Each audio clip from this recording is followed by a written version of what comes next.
And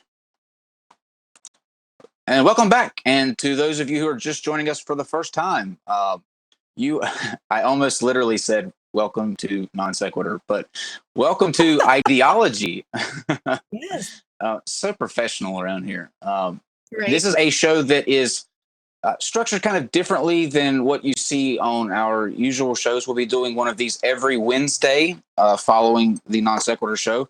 But these are going to kind of dive into more the person and less the outside exterior things that are going on with them. Like, we won't be getting into back and forth on just the stuff that doesn't matter ultimately, but we're going to get with people on a personal level, inside their head, what makes them tick, why they think the way that they do, and all that other kind of stuff. Kind of like a late night Dr. Phil and Dr. Phyllis. Except I hate Dr. Phil. Dr. Phil. I'll agree with you there. Well, this is a perfect opportunity to introduce my lovely co-host, the Truth Hammer, as she's known affectionately here. Yeah. She is probably, you hold the record for most appearances on NonSequitur. Orange number 2 now, but okay. welcome. And I'm so excited to be doing this show with you. I'm excited too. I really like the whole idea and where we're going with this. So I think it's great. Excellent. And by the way, I've already planned our breakup and the Britney episode that we have after. So I've already got how that whole thing is going to play out later on down the road. No, we're not breaking up. That's just not going to happen. Just kidding. And joining us on the call is William Hart. He has had a very interesting story in relation to near-death experiences. So we're going to dive into that a little bit. And also, we kind of wanted to, I decided this last minute, but open it up to anyone out there who's watching who has had a near-death experiences or believes that they are, in fact, a real thing. That it's not just something that the mind is creating under duress. So if you are one of those people, please say so in the live chat. Dave will make sure that you get the link come in, and we'll hear your story and find out why you think it's a real thing. But Casey, do you want to kind of introduce yourself to people who, for whatever reason, if it's possible, not seen you on here before and all of that stuff? Yeah, sure. I'm Kaitlyn Chloe, and I produce content for the Godless Engineer channel, along with Godless Engineer, of course. And I've been on NonSec several times. I do a Bible podcast once a week where we go through the Bible and kind of break it down and may also make fun of it because it's funny.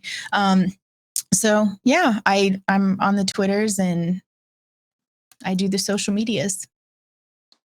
And she does a really good job. And I just have to, I'm not much of a boosting kind of person, but I'm very proud at the way that this layout came out. It looks really, really good.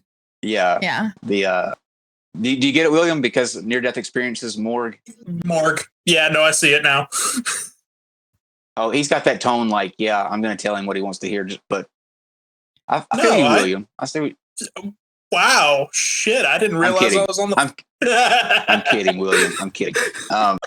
Let's meet you now. Introduce yourself. Kind of how we, I guess, cross paths, and why you wanted to talk about your NDE. So I am William Hart, and I have a weird experience to share. I started, getting into the NonSequitur Show, good content. And when I saw that I could just, apply to be a guest on the show on the Discord, I jumped on it because I thought I had something that would be beneficial to both atheists and theists. Because I have gone through what I would consider a near-death experience based off of my knowledge of the situation. And while near-death experiences may be a thing, I don't think they track with reality in any way, shape, or form because their nature is inherently unreliable. That's my stance. Okay. Casey, why don't you start us off and kind of let us know what these things are. If somebody that, for me, personally, I have never met anyone that's ever had one of these, and I haven't had one myself. So my general knowledge of them are just what you see on like TV shows that talk about them. So I don't know too much about them. Yeah, you know, Educate me. I didn't know too much about them either until recently. I started looking into it, and Dr. Richard Carrier provided me with some really good resources to research, to look into them. So I'm by no means an expert on them. However, I have looked into them some, and while they are intriguing and we can't explain everything about them, kind of like a lot of science, they're certainly not conclusive as far as proving them or what happens in them. There's some interesting cases that people have that people have used to show that they're real, but the devil is in the details here, because a lot of times they'll get little details wrong. Plus there are things, with perception that you don't realize you're noticing, but you are, and those impact you in these near-death experiences. So there's a lot of different things that can explain why they happen, or like how they happen, how they are hearing or seeing things that you would think that they wouldn't. And so there's really no smoking gun, like evidence to show that these are real things and that you're actually separating from your body or anything like that. I heard, I believe it was a week ago, we had a guest on, and the conversation kind of turned to near-death experiences, and what they were saying was that actually no, this was on Joe Rogan. I don't know why I'm mixing the two. We haven't reached that level yet. Where are you putting yeah, I know, yourself? right? That was really bad. I'm glad that I admitted that though funny. before somebody. Yeah. Okay.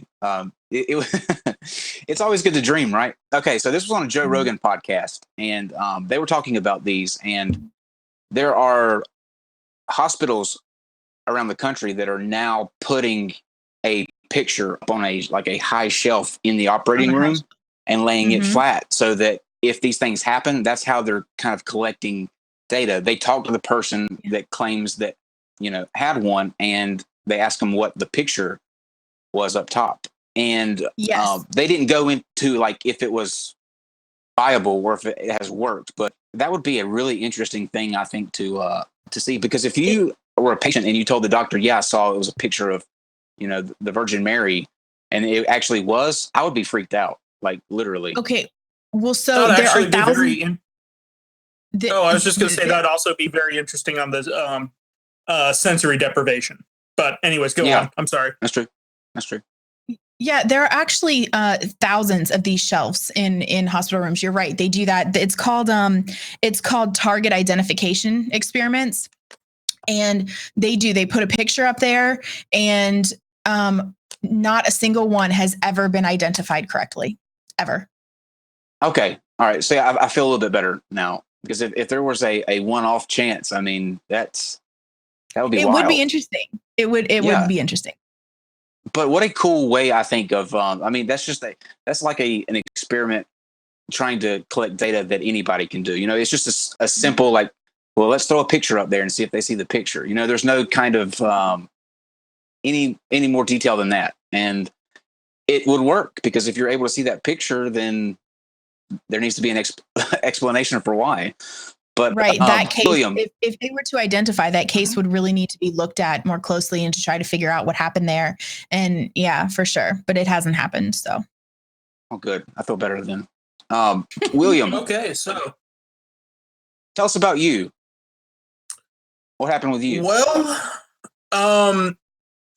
there was a time in 2016 where I started throwing up. And this happened right at the beginning of May of 2016, where I started throwing up, and it did not stop for about a month. And I couldn't hold down fluids. I couldn't hold down my food. It was extremely stressful time for me. Luckily, I was visiting my parents at the time, so they were able to help me out. And I had, essentially, people to help take care of me and tell me, get that water down because you need it, because I didn't have an appetite. I didn't want to drink because I didn't want to throw up again. It was I don't know how else to describe it other than hellish, but whatever the case is, I did eventually get over it, but I did go to urgent care like 3 or 4 times to get an IV of fluid. And I went to the emergency room and no one could tell me what was wrong. And when I did finally get home, I did the, cam down the throat, check my stomach. No one was able to ever figure out what went wrong with me to cause that to happen for a month. And the first time that happened, I got through it without any kind of emergency situation there. But at the end of September of the same year, it started happening again. And this time around, it went on for 2 months. And they were able to figure out what was wrong partway through. And I was able to get back on the right track to, start getting towards it. But it did take a month longer than it did last time. And at the end of that month, I did have an emergency situation because I had gone 2 months, not necessarily without eating any food whatsoever, because I tried to I did what I could to try and get down like half a Subway sandwich or anything that came across as palatable. Because during that time, my senses were off the charts in certain ways. Like if my roommate ordered a Domino's pizza, that was enough to make me throw up on the smell alone, because it was just it was bizarre. If I tried to do anything like take out the garbage was like a trigger for me. It was bizarre. So it was like reverse pregnancy, because smell in combination with like no nutrients. It was weird. So I didn't have as much food as somebody should have. I was super dehydrated at that point. And towards the end of that month, things started getting even weirder with my body, because I hiccuped. I had like a hiccup episode that lasted like 3 days where I'd hiccup for hours on end. I don't know how that.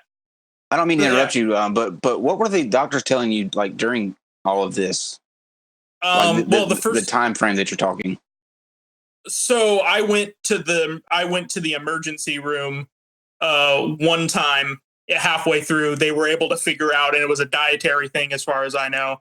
And I was able to get that figured out. And it was just a matter of waiting it out at that point, because there was nothing. I mean, I got like anti-nausea medicine, but it didn't help enough for me to keep down food.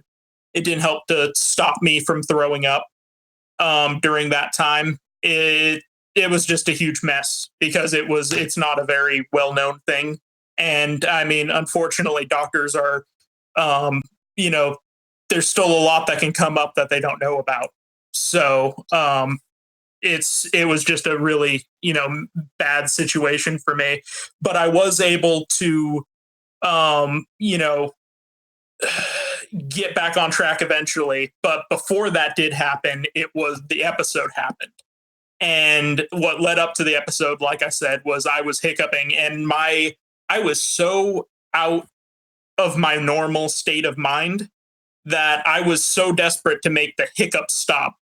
And between the lack of food, the lack of, hydration, my brain wasn't working right. And it didn't matter whether I recognized it or not, because I was desperate enough to try and like stick a fork into a power socket to shock my system to stop myself from hicking up. It was that bad. No, it was that bad. I was that desperate. And what happened when you did that? It was a power socket, so it just shorted out. It automatically went out. It wasn't like I tried to do it in a wall socket where there was no, I would get into like an electric death grip or something. It just short circuited, and I still have the power socket. It works fine. Nothing major happened there, but that is evidence for me of my point of desperation and just how out of my mind I was in that moment. Did it stop the hiccups? No, it didn't do what I was hoping, but eventually the hiccups did pass. And the next day or so, I started experiencing what I would call neurological symptoms, where my hands were shaky and I couldn't stop them. I had trouble spelling words for like text and whatnot. I had a friend, and by this point, I was at my house. The place I was renting a room from, mostly by myself, because the person who owned the house, he had some, he had some issues with his significant other, and he was staying over at her place a lot.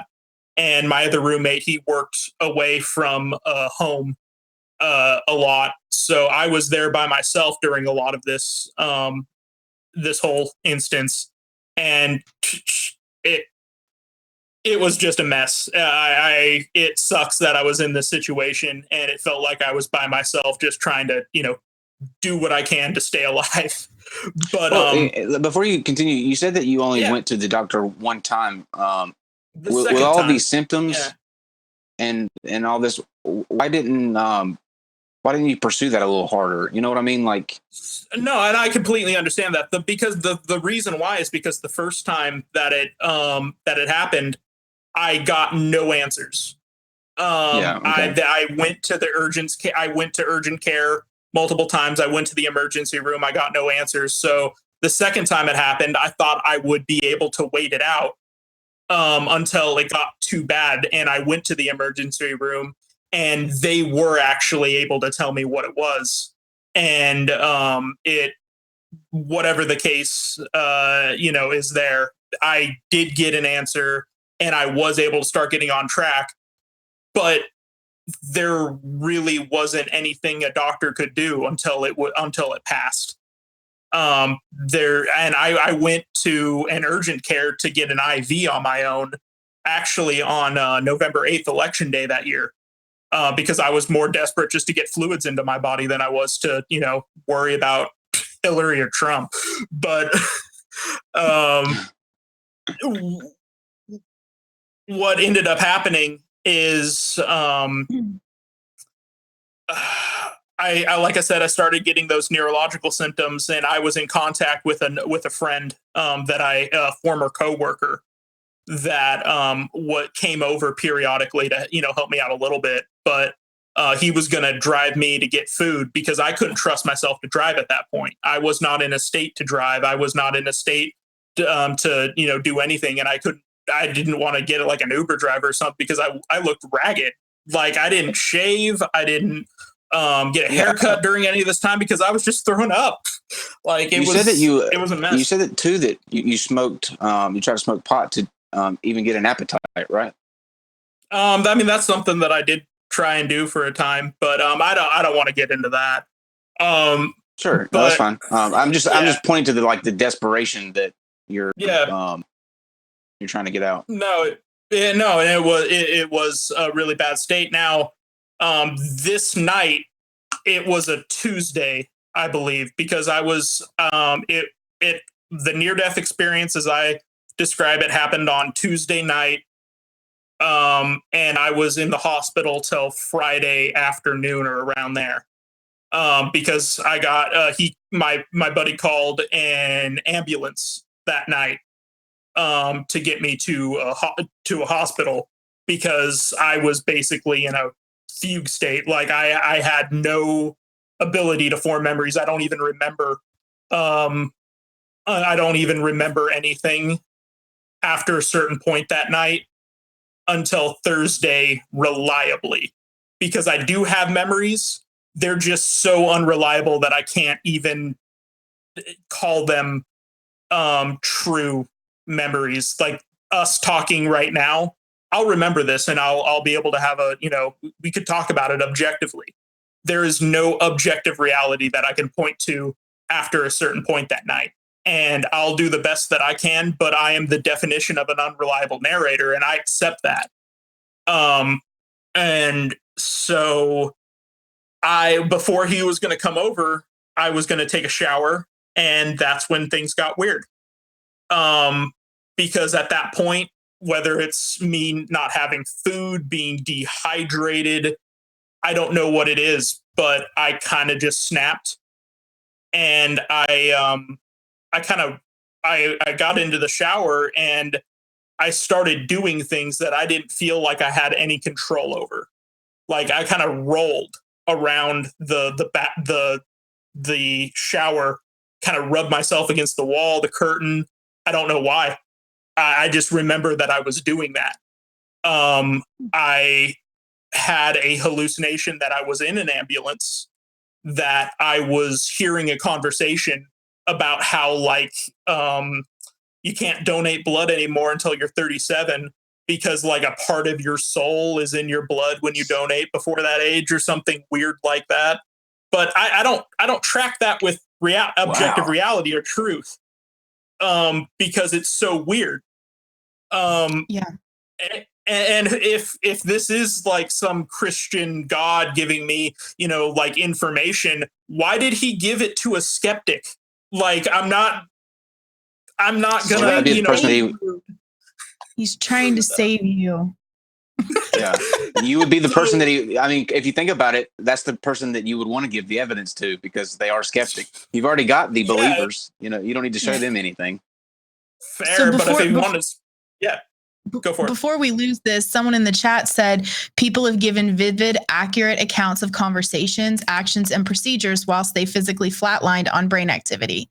So this is sort of true and sort of not. They've done studies on this, and basically, while your brain is completely inactive, you can't recall anything. The things that people can recall and recount are from before and after, but while they're still unconscious. And that is possible, and they have shown that to be true. But they've tested this in different ways, that when your brain is actually completely inactive, and they can show that by using clicking sounds to create electrical pulses in your brain. And if you're not brain dead, these clicks will create electrical pulses in your in the reports that print out. But if it's not doing that, then you are brain dead, and nothing has ever, anything that has been fascinating. If you're out there listening to this in the live chat and you want to come in and tested in that brain dead period has ever been recounted. That's fun. Talk about how you believe these things to be actual occurrences. Let us know in the live chat. Dave will bring you in, and we can you can tell your story, and then we can discuss why or why. Ugh. My brain is fried. Why it might not be a thing. So see the other. Oh, go ahead. The other thing about that particular piece of evidence, though, is it's not like your eardrum stops working because of what's going on in your head. You're still getting input from the world, and you may be able to recount it in some manner, some way. I don't inherently doubt what somebody describes in their near-death experience. Whatever they describe, I will take them at their word if I find them to be a sincere person.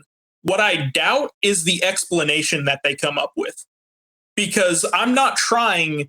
I would say the most I am trying to do in this description, this story, is say that because of how your consciousness is at the will of the chemical reactions in your brain, whatever your brain does on a subconscious level to keep you alive, whatever that is, it's just not reliable as an objective, lucid experience.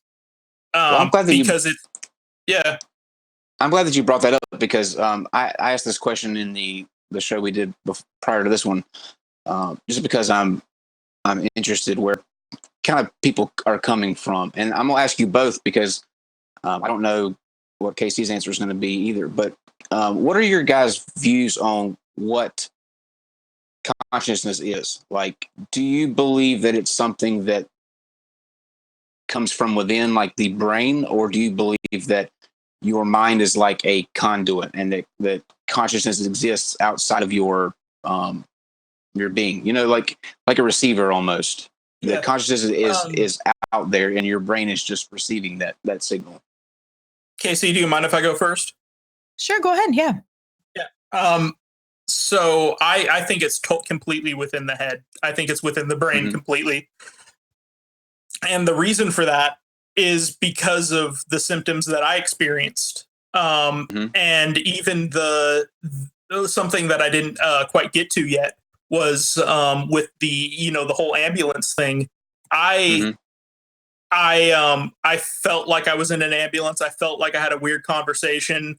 And I had, some dreamlike knowledge imparted on me. But I also, right after that, I still felt like I was in my bathroom, just telling myself in the mirror, I'm drifting through time. And the only way I can make sense of that, because I ended up in the ambulance later that night, as far as I know. So I think that had an impact on what I was experiencing. But the only way I can explain that is almost like if you're thinking about memories, like people, when they think about their memories and their consciousness, I feel like they make it seem like a picture, a movie. Like you record this stuff and it's objectively true because you experienced it in a lucid state.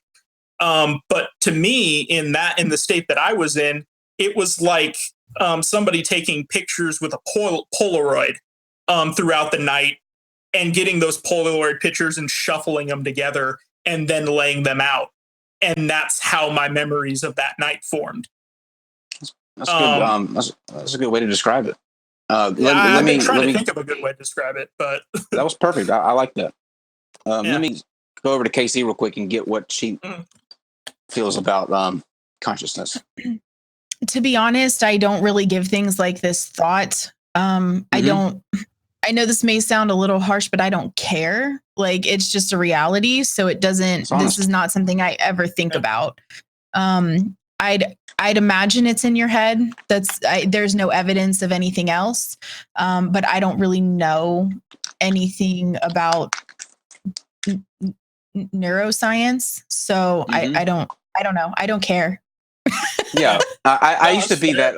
I used to be that same way. I think me personally now, I have two feelings on it. I think that it comes from it comes from within. It's something that we create in the mind, but I really want the other to be true. Like, I like the idea that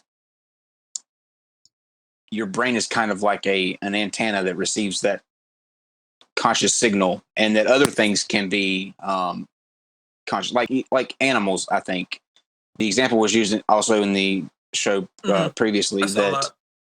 You know what I mean? And so there's that gray area where, to what extent are they able to think in their own mind? Here's something that I know from just, looking up YouTube videos and seeing, stupid videos and whatnot.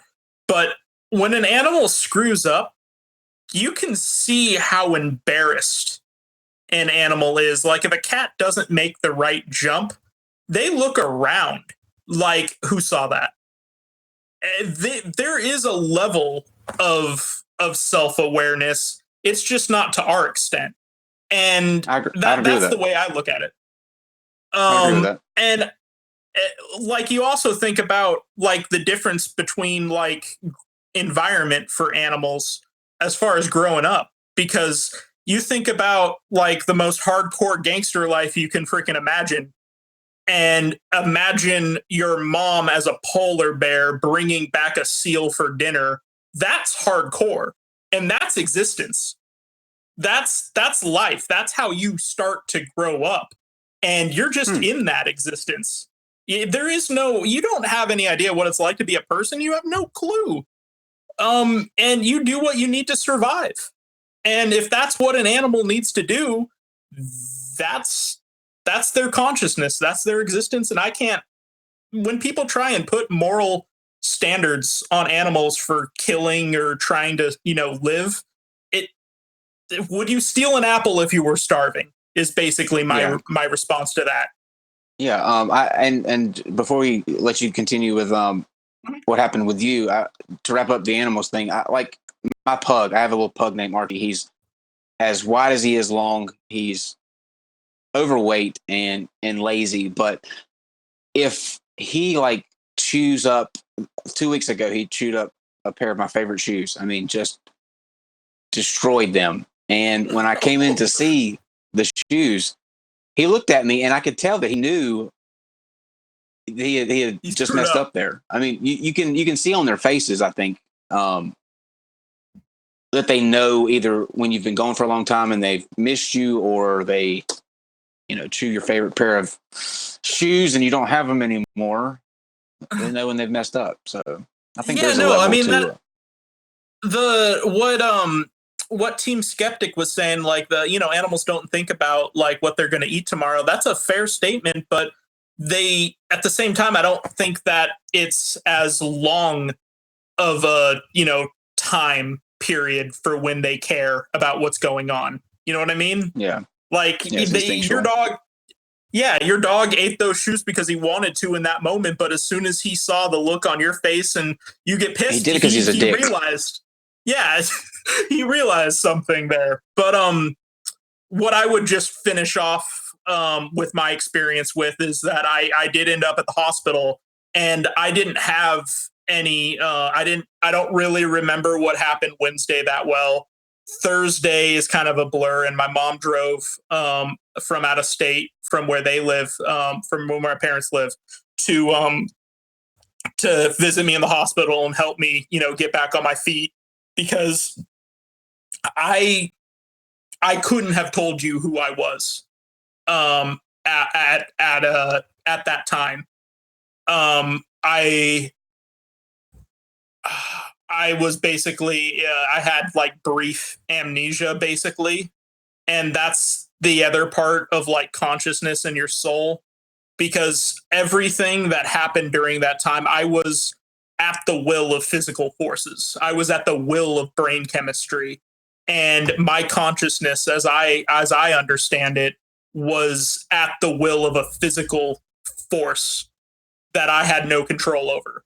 And I mean, if you want to relate that to drugs, if you want to relate that to, some sensory deprivation where you're cut off from your normal senses, and your consciousness is dealing with whatever those circumstances are, it's doing what the only thing it can, just pushing through it.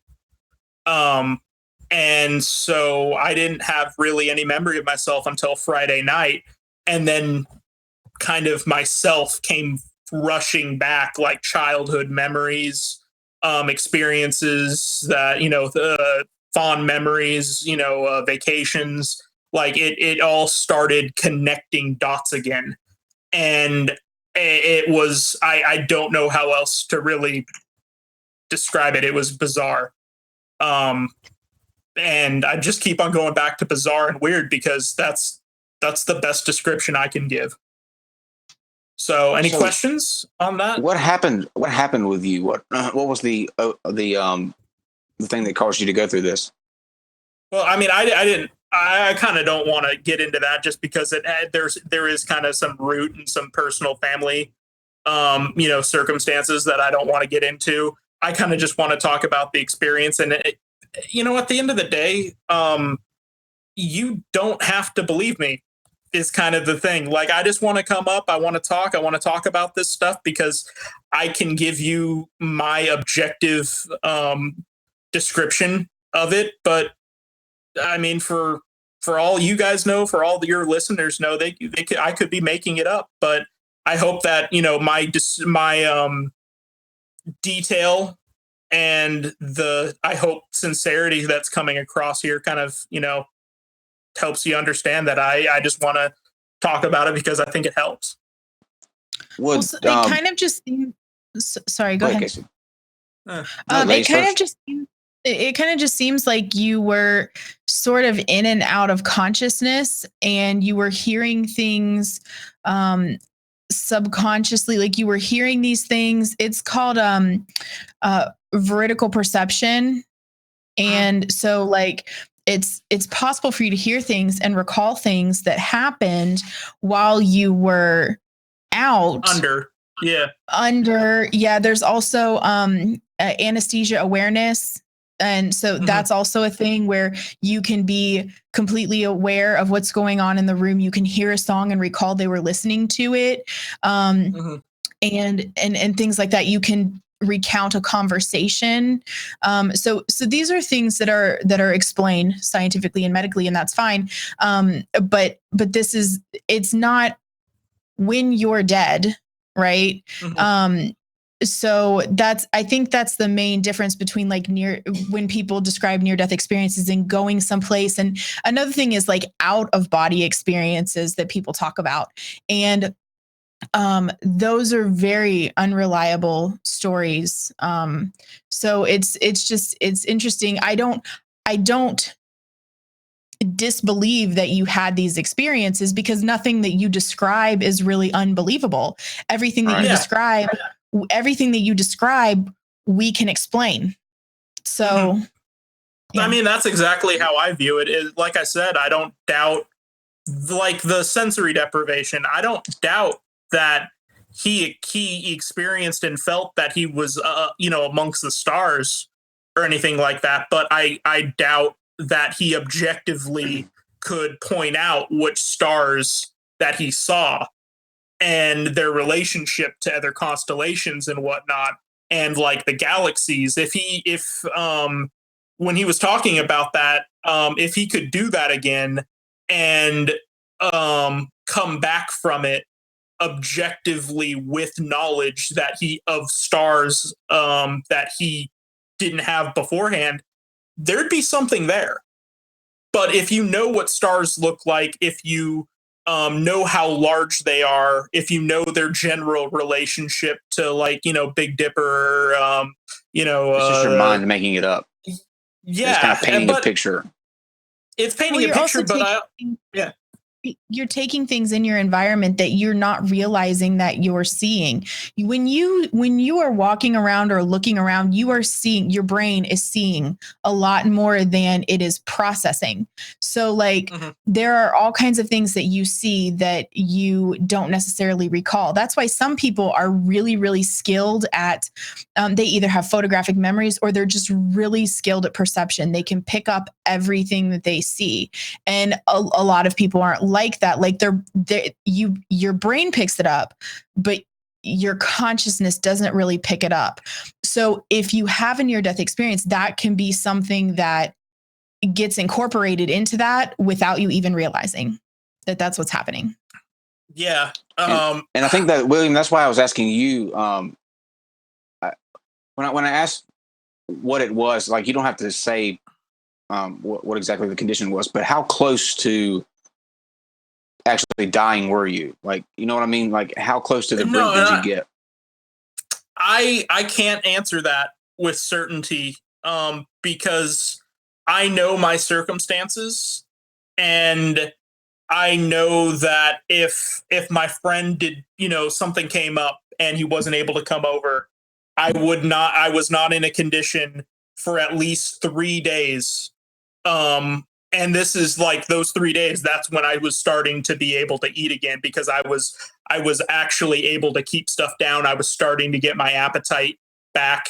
And then this, shit happened, and I have to, go on an ambulance ride and go to the, hospital under emergency circumstances. Like, I wouldn't have wanted to do that if I could have helped it.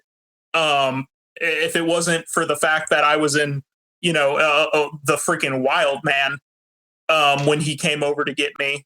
Like, they took me into the ambulance on a tarp from my bedroom because I was like in the fetal position on my bed. And I don't even know that from my memory. I know that because he told me about it afterwards. And so if no one came to get me, if no one knew what kind of bad state I was in, I don't know what would have happened in that state, not being able to get food or water for another day or two. And I don't know what would have happened if I tried leaving the house in my underwear, as far as I know. And was the wild man. I could have gotten shot by the cops in that state. I don't know. So when you ask me like how near death I was, it's difficult to answer, because it's not like I was shot in the head or, had a pole, go through me in some way. I wasn't, hit by a car and had my skull cracked open. Like, I don't want to make this like no true near-death experience fallacy. Is that a thing, Steve? It is now. Is this something that's cured, or do you run the risk of having this happen again? No, as far as I know, I'm good. As far as I know, that as long as I don't, dietary wise, overstep my bounds, it's not going to happen again. So, did you not have any kind of? Usually, when you hear about these, you hear people have some profound like epiphany, or they have a freakish encounter. They see themselves. Do you have any memories of anything like that? Did anything like this stick out in your mind from that period? The ambulance ride that I perceived, because I don't think I really remember my actual ambulance ride that well, based off of what I felt like I experienced in the conversation concerning blood donation. That was really weird. Like, based off of that, because the way I used to give blood, I gave blood on a more regular basis once upon a time. So that may have played a role in my consciousness when I had this hallucination about, when you give blood below a certain age, part of your soul goes into the person you donated to. And if you die, you feel like you're part of their body, because that's like your nearest conduit. Like, that's how it came off as to me at the time. That's specific. But yeah, it's very specific. And that's the other thing, is when we're talking about near-death experiences, I think that they're directly related to, dream states and whatnot. And dreams can get just as specific to, in large part. And I can conceive an evolutionary reason why these kind of states would be desirable for an animal, or for like the human race, and early on. Because if you're out hunting it's a woolly mammoth or something, and you get hit real hard and you have a near-death experience in that state, the thing that you worship coming down to you and calming you down and telling you it's all right, and while your friends help you get back on your feet, help you get to a secure location, those are the people that survived. And thinking about it as a filter, like all, from an evolutionary standpoint, it's all just a filter. Whether it's the placebo effect from prayer, whether it's a near-death experience and getting calmed down by seeing something calming, those are the people that pass go, collect $200 and get to, go on genetically. The people that panicked or had a panic attack when they had an, experience, didn't. And that's an interesting thought to me, because I think it has a place in the conversation. That is interesting, because I think that it makes sense that your brain somehow would over time and during evolution. I don't know how to describe it really. Like a failsafe, almost like a switch that can get thrown if you're in a situation that's just so traumatic or stressful. That it would try to reverse that and calm me down. That's an interesting thought. I wonder if there's so how much of it. I don't really know, but it's an idea, and it makes sense from that standpoint. But I mean, it makes a lot more sense than other stuff to me, about near-death experiences, like you guys were talking about with the, you put a picture above the shelf, because at the end of the day, even if somebody did get it right out of however many tries, is that enough to put much credit into it? Because at the end of the day, I can also write that off as a lucky guess. Well, so I think that would be a case that you would look more into and research more. I don't think that it is like a definitive smoking gun. Like near-death experiences happen. Like that's not. I don't think that up for dispute. I don't think that anybody. Well, but they're not.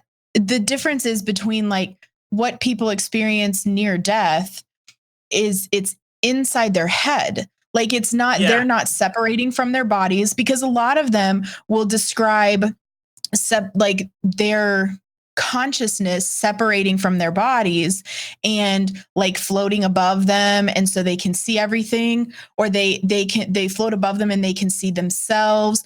But here's the interesting thing about those is that they get the small details wrong when they tell the story. Like there was one lady who told a story about having a surgery, and she was talking about being floating outside of her body and seeing herself and seeing a round table with like a round tray table thing with certain equipment on it and things like that. And so she described it, but the table wasn't round, it was square. And she got details wrong. So and that's what happens all the time. Like if you're laying in bed and you float above your body and you're looking down at yourself and you see yourself and you're wearing long johns and you weren't wearing you weren't actually wearing long johns, your consciousness is not separating from your body and seeing you. It's a hallucination. And if you don't get the details right, that's what proves that it is not an actual consciousness separating from your body and seeing things how they are. It doesn't track with reality. And that's the other thing about that. I do feel like if you're floating above your body, that could create a disassociative feeling about the situation you're in, because if this is something that you're experiencing, because I don't like just saying, oh, it's all in your head, because even if it is only happening in your head, you are subject to forces that are out of your control. And that I don't feel like just saying it's all in your head gives people that kind of credit. Because I can give you details about the conversation I heard, but I don't think it tracks at all. And I'm not going to start going out into blood banks and saying, you can't donate blood if you're under this age because I had a fever dream that told me so. Like, good. I'm glad you're not going to do that. Thank you. Thank you for not doing that. Thanks, Kyle, for advocating for my craziness. But well, I don't know if you've noticed, but craziness seems to be my forte now. I seem to be true. Casey actually put it best. I call her the truth hammer because she's able to get to the truth so easily. And so I asked her one day what my name would be, and Casey, do you want to tell? Yeah, Derp magnet. Yeah. Yes. And now that we put that out there, that's what I'll be called from now on. So thanks. I don't know how something way cooler than that. Well, it's interesting because I'm like, Kyle, how do you find all of these crazy people? And he's like, they find me. Yeah, they do. About 90% of the wild guests that we have on here seek me out. George, which we'll talk about towards the end. I have a video that relates, and then we'll talk about George's breakdown of all of us. George, George, funny. yeah. George posted. For those of you who don't know, George posted a response video, and it was kind of funny. And just to let you guys know, we've got somebody I think getting ready to come in here too that believes these are more than just in your mind. So we're working to get them in. So that'll be cool. But about 90% of them find me. I very rarely reach out in terms of like just crazy guests, unless they're like over the top crazy, like Soul Phone, which we have coming up next month, where these. Can't wait for Soul Phone. Did you hear me describing last night on the stream the different elements that they use? Where they have a soul keyboard, they have a soul voice where you can hear the voice of your loved ones after they've passed on, a video call that you can make. And I just have to wonder, like, I'm dying, I'm chomping at the bit to get them on here, because like I want to know, when it comes to it, when you have somebody that's giving you money to do a video call with somebody that has passed on, what are you going to come up with? Like, what is going to be on that? How are you going to honestly look at somebody and go, okay, right this way, your relative's waiting? Well, and the interesting thing about that is, and the thing that actually really bothers me about it, is the fact that they are trying to like franchise this and have people set up communities of people that do this and basically scam people. I mean, it's a giant scam pyramid scheme thing. And it's really, that's what bothers me about it. I don't really care if they think that they can talk to dead people. Like, I don't really care, but I care that they're going to scam a lot of gullible people. Yeah, no, that's pretty disgusting. It is disgusting. And the product that they're like, how can this catch on? How can this honestly, in this day and age, be a thing that is catching on, that people are actually doing, that they're opening up these little communities around the state? Because you have a product that... Kyle, yes. People think gravity's not real. What do you mean, how can this catch on? There are millions of flat earthers. Sure, you're right there. But see, I can, in comparison, now remember that, in comparison, this is going to sound really weird when I say this, but in comparison, I can understand the skepticism towards the gravity in comparison to this, because gravity is something that you can't see. It's not tangible. You just are here on the planet. You have to go through the equations and all that to get to gravity. Like, I totally believe gravity exists and all that, but this is a product that they're offering that you can verify right there. Like, if you tell somebody, look, I got this phone that'll show you your relative that passed on, that's a thing that you can say, okay, either they have it or they don't. But it's not verified. It's not verified. They're still working through a medium, right? Like, I mean, this is not scientifically sound at all. Oh, I know. I know. Well, that's the thing. That's the thing, though, because I feel like enough people think that souls exist, whether or not the Earth is flat, to believe that something like this could happen. Because I based off my experience and what any theist, what anybody who believes in a soul-like entity inside the body that's separate or can be separated and from your body and still be a part of yourself. I had neurological symptoms. I couldn't spell words the way I thought. I couldn't do things that I was normally able to do. And I thought I was just going to be like that the rest of my life at that time, because I didn't know if food was going to fix it. Thank God it did. And thank God I can, talk normally. But it was one of those moments where it's just like, I knew how it felt to be temporarily mentally challenged to an extent. And I still remember part of the conversation I had with the doctor that was taking care of me at the hospital. Well, not him specifically taking care of me, but the lead doctor behind my care, I guess, is the best way to put it. And when he was asking me questions about my life, I started getting frustrated because I couldn't answer him as well as I knew I should have been able to.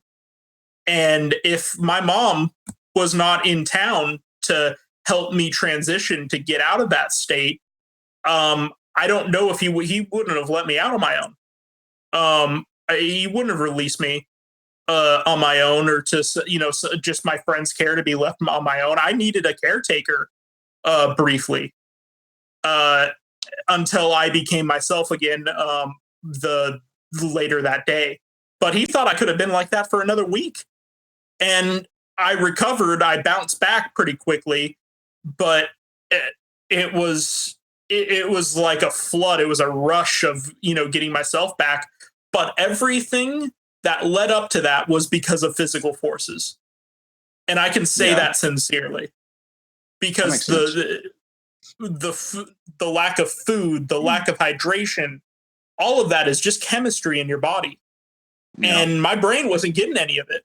So, I mean, if you get shot in the head, that's as physical as it gets. But I was experiencing death in slow motion as far as I could tell. And that's how it felt.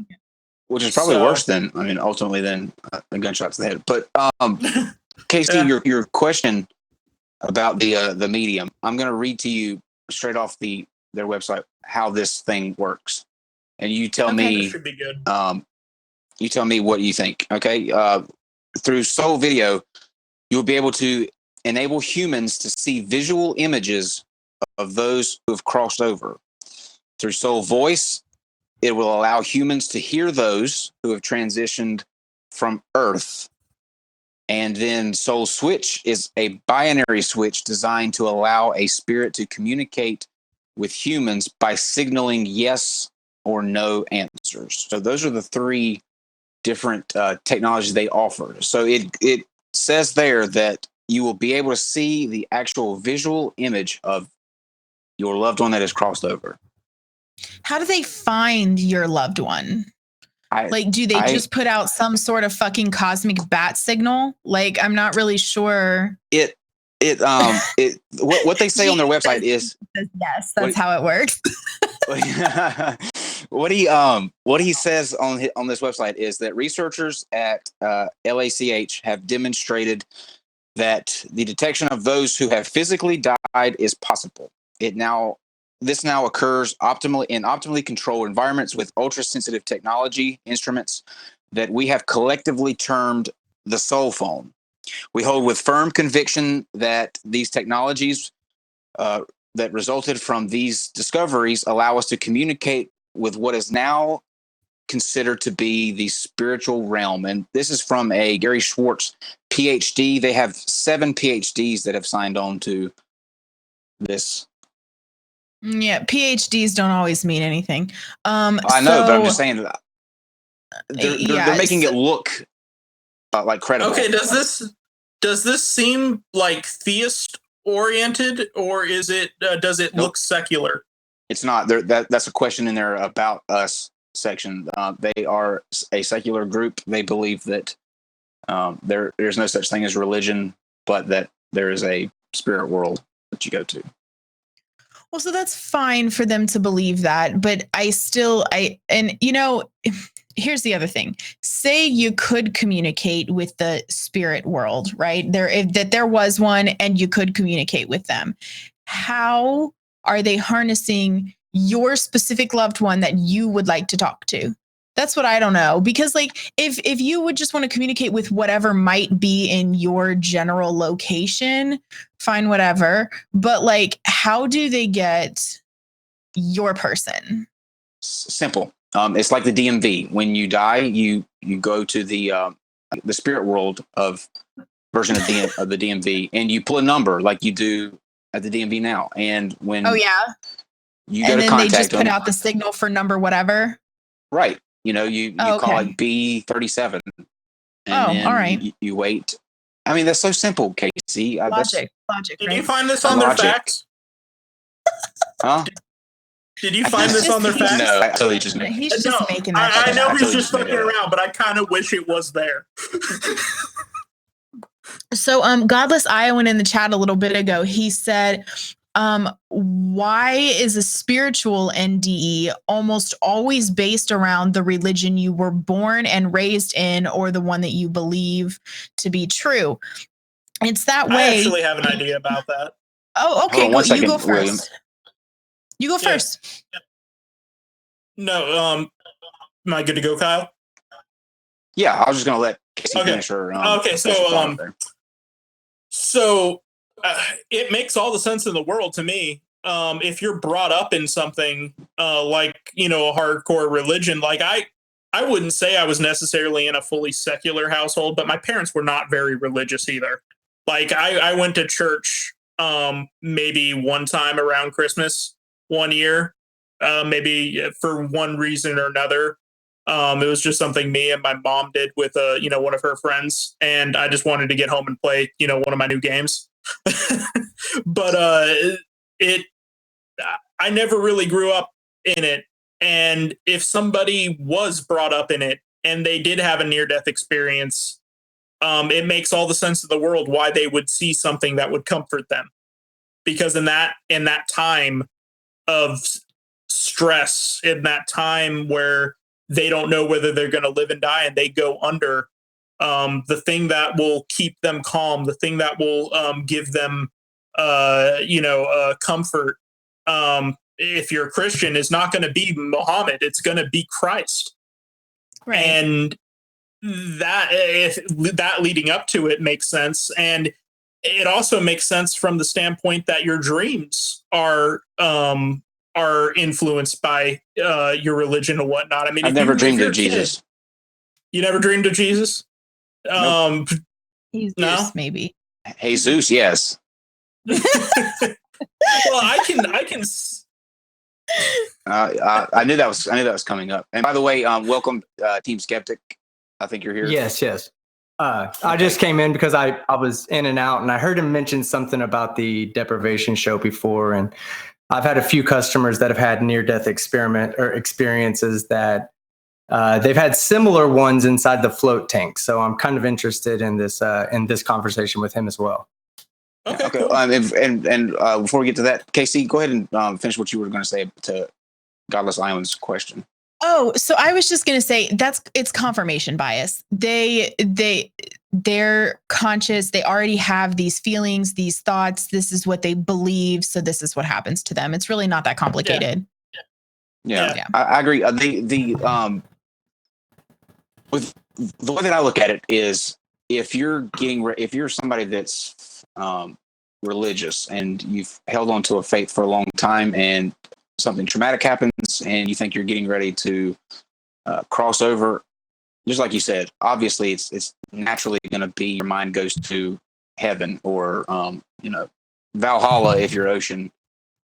So yeah, I mean, it's confirmation bias. That's right. Team Skeptic, we talked a few moments ago about the link between these two things, how they're similar in a way. Like you can actually, you were talking one of the times you floated, you actually were able to look at yourself almost nose to nose. Yeah. And it's I would say it's very similar to what people that have near-death experiences experience.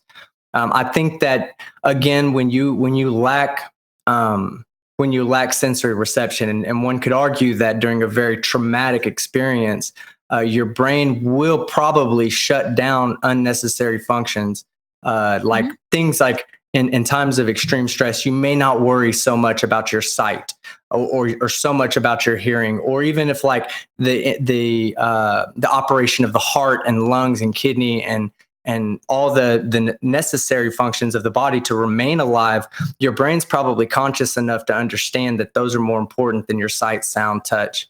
And when you lose those sight, sound, and touch, your brain still wants to have a grasp of where it's at.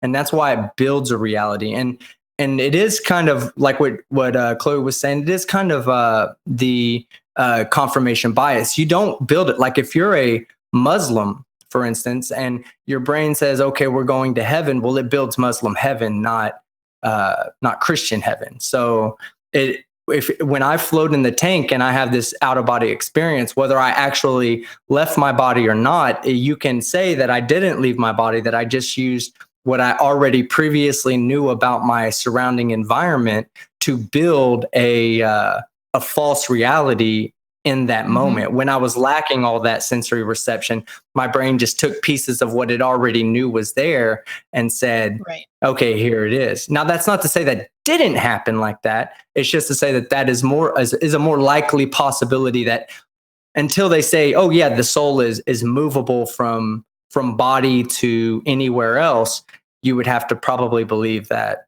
you never went anywhere, that you just built that up. Some sort of and point too. Casey, do you? This is kind of a little off topic, a little off not, but we spoke about this before we closed out the last show. Have you ever heard of simulation theory? Well, not. I mean, I haven't looked into it at all. Basically, that we're in a simulation. Yeah. Right? Like our reality is a simulation. Team Skeptic, I think you subscribe to that, right? Yeah. Yes, I lean towards that. I haven't actually made a definitive say, yes, we are in a simulation. I just say that it's more likely than we probably are, when you can kind of, like a near-death experience can be perfectly explained with simulation theory. If you're just this a simulation, this is why this is fascinating. This is why this is fascinating to me. Tell me how the two can be. Yeah. Yeah. Okay, so let's say you are a program that you're aware of your output, you're aware of your input. Okay, you're just a program living inside of another program, and we're gonna go make it weird, and we're gonna say that your program can actually die. Okay, or it can actually perceive that it's dying. So if the program was to take information from and use the information as input, from the surrounding environment, it could displace itself within inside of another program, because the program itself, the way that in simulation theory, it's not to say that your soul is a program that's written inside of a physical manifestation of my body. It's to say it's a program within the constructs of another program, like the Matrix, for instance. It exists within that, so it can leave its physical body and still exist outside of the body as the program, but it doesn't have a physical way of interacting with the environment, because the laws of the environment, the laws of the simulation, require the physical not manifestation, but the manipulation. It requires a physical body to manipulate other portions of the program, whereas it can still be aware that it is a program, because it would be more of like a true version of what we would consider an AI. So it's intelligent. It knows it exists. It steps away from its physical existence to exist within the outer constructs of the program. That sounds So here's the thing, not that it couldn't, not that the simulation theory couldn't necessarily explain it, but it's unnecessarily, it's too complicated. It's kind of an Occam's razor kind of thing, right? Yeah. So Yeah, we right. can explain this much more simply. What evidence do we have? It's not that it couldn't explain it, but it's just not necessary. I don't know. Well, you're right. It's far too complex. Kind of like geocentrism. Hold on, guys. Yeah. I'll let her finish. Kind of like geocentrism can be possible, but with the way you have to deal with retrograde and the crazy fucking orbits and shit that have to go on in order for it to happen, it's so complex for absolutely no reason. And it can be explained in a much simpler fashion. So I'll agree with you on that and say that if this is not a simulation, then that would be the most likely scenario. And in fact, I'll say that if we are in a simulation, that would still most likely be a scenario. But if we're talking about a entity that could do this, that could simulate something like this to make the whole universe revolve around one point, wouldn't be nothing to it. I don't think that that's the way it is. Obviously, I'm definitely not a geocentrist or a flat earther. But And inside the program, inside the construct. So when one program is inside of the other program, like if the human is inside of the universe program, it doesn't necessarily need to worry about the programming itself. So you're absolutely right. So inside of the program, we shouldn't think about how this may work. We should just stick to Occam's razor and find the least complicated method towards getting to the answer consistently right. But that's not what Occam's razor is. That's not what Occam's razor is. It's the least variables. You're right. It's the least variables. But what I'm saying is like in the program, it's not. Okay. No, it's not. It's the one with the least assumptions. Yes, you're right. You're right. I'm sorry. That was a misrepresentation by me, but you are right. But the thing is, what my ultimate question to that would be, we're aware of it, though. So wouldn't they program the people in the simulation couldn't you program them not to find out that the simulation is a thing? Because that would seem problematic, I would think. Yeah, and that's probably where you get your laws that limit things in science.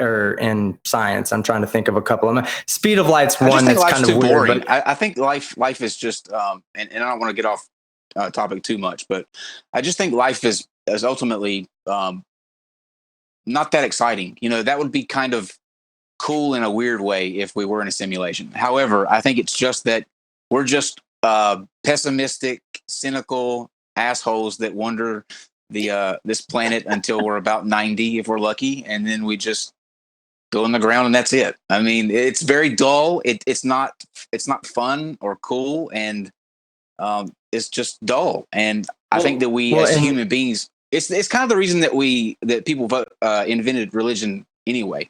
There has to be more to life than there is. Like, this can't just be it. We're far too amazing for this to just be a one-time shot and you're done. And there's a lot of things like the flat earth movement and the geocentrist movement. Those are built around the fact that we are special. Religion is built around the fact that we are special. Only a certain amount of people get to go to heaven when they die. With flat earthers, it's because the earth is flat, just like the Bible said so. We are made special. Geocentrism, we're in the center of the universe. It all stems around the need for humankind to be made for a reason. When in reality, we're just not. We just got lucky, and we need to make the most of our time while we're here. I think that makes us more special. I think that the odds are stacked against us to exist as a species on any planet. The simple fact that that it by chance came together for us here, and that we're able to have communications over long distances. Does that not make us special as a species? I mean, you're not here. Yeah, I mean, just the ability to have this conversation, speaks to people being very interesting in and of themselves. Because a conversation like this over a computer 50 years ago, that was sci-fi. This is sci-fi to somebody in the past, and that's a really cool Especially way to my computer. I still believe that the size of I could put it in my backpack and take it with me tomorrow if I wanted. Yeah. And we're kind of we're rolling into a little over an hour now, and I still want to get to two things that I'm sure Casey and I have a lot we can spiel about, but we're going to try to keep it kind of tight. But okay. Casey, I don't know if you saw the other. Nice. We had a gentleman on here probably a month. It's probably been 3 weeks. His name was Russian Vids, and he did. Yeah, do you remember him? He did the OJ thing. I didn't watch it, but I've seen him in chats, and he's a pain in the ass. But yeah, sure, go ahead. Well, Russian Vids has a thing for me, I think, and not in a good way. Like he, ever since he came on the show, he releases a video about me once a day, probably. And what? yeah, there's a video. If you go to, I think it's Russian Vids Archive on YouTube, you can see all the videos that he's done about me. But the one that he did today, I think, is well done, and I'm going to give him props for this one. And because it's it shows the level of creativity that somebody with a conspiracy mind. It's just interesting to see how somebody that thinks that way all the time looks at different things. But we're going to go ahead and play this. It's a very short video. It's probably a minute and a half long. And I want you to see how Russian Vids exposed me today for my connection with the Illuminati. Oh. John, get me the thing. This should be freaking good. Oh, yeah. Nice. Please.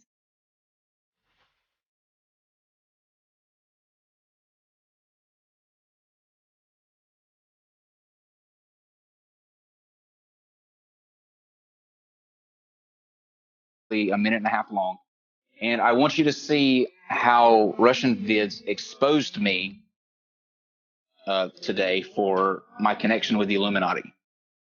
Oh. John, get me the thing. This should be freaking good. Oh, yeah. Nice. Please.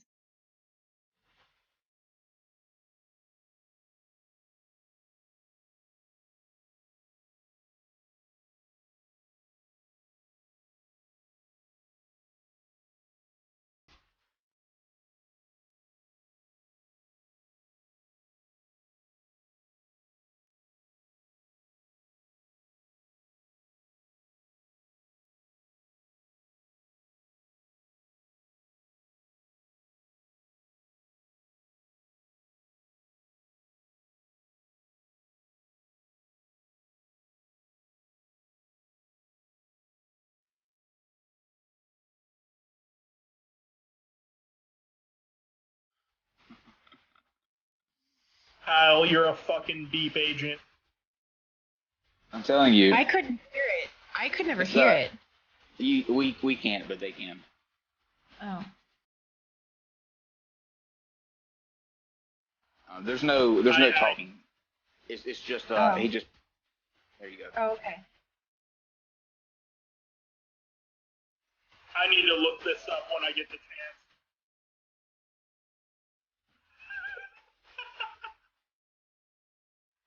I mean that's pretty much it, Dave. You can cut it off there. But I don't understand what he's exposing. The shirt. You didn't see the shirt thing where he. No. Sorry, I was trying to figure out how to get sound to go, and I didn't realize. So no. So I was wearing a low cut V-neck yesterday. Oh, okay. I see the shirt now. Yeah, because I'm watching on the. Yeah. And that's apparently a symbol that one of the Illuminati guys used in their dress up or whatever. And the fact that the clock behind me the time never changes. That's a connection to the Illuminati. And because of the layout that we had that day, there was yes. See? Illuminati awesome. confirmed. You have a conspiracy crush. Confirmed. And by the way, that was 3 minutes and 33 seconds that it took us from the time we started talking about this to now. So there's another exceptional. one. Yep. Yeah. Also, the number 33 is a thing with them. They're obsessed with 33. So good job, Russian Vids. I actually like that one. The one of Steve and I dancing together was also good. That was classic. The other one's kind of weird. But so Godless Engineer joined us this past Sunday he actually tagged in after Aaron left and did a really good number on Furious George Lujack. The best part about this is that everybody's been giving George all kind of like the best names. Like it's so good. I like the names. Furious. Yeah. Yes. Yep. Somehow I was telling them to. He won. Yes, that's what I wanted to talk about because GE did I think a fantastic job of just tearing down every point that he was bringing up, and it was obvious. Like there wasn't a question. It wasn't like with the Kent Hovind debate and Aaron. We all know that Aaron came out on top on that one, but you still have in the comments, even to this day, it's split. It's almost down the middle.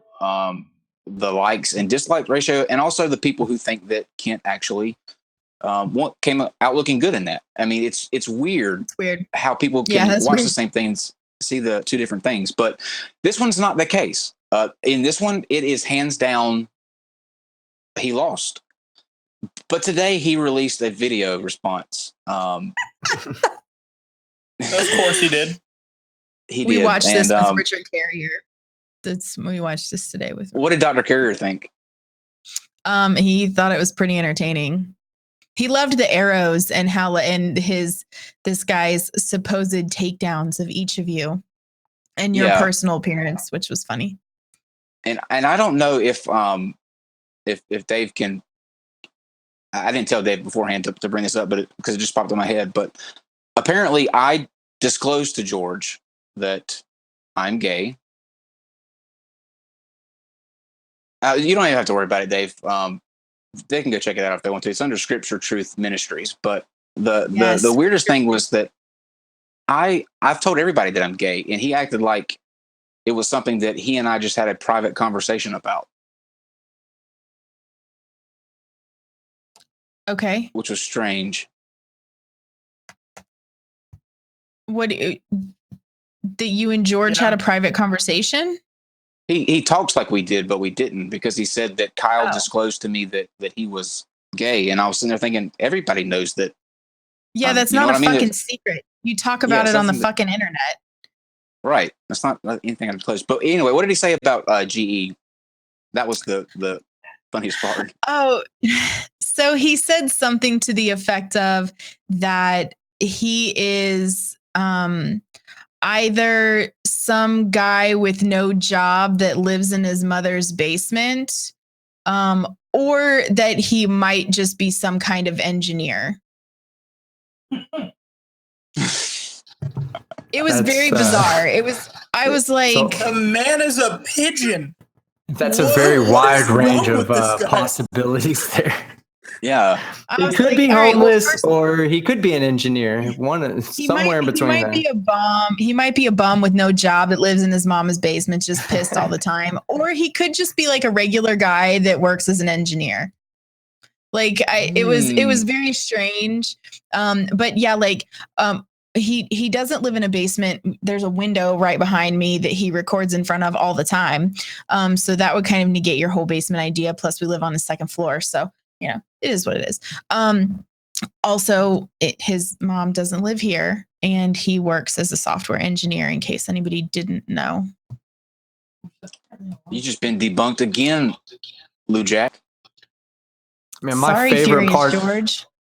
My favorite part of that whole conversation was when someone said, "Would you let somebody else tell you how to be a police officer?" And you saw the look on his face go, "Oh yeah, fuck no, I wouldn't. Hell no. What are you trying to tell me how to arrest somebody?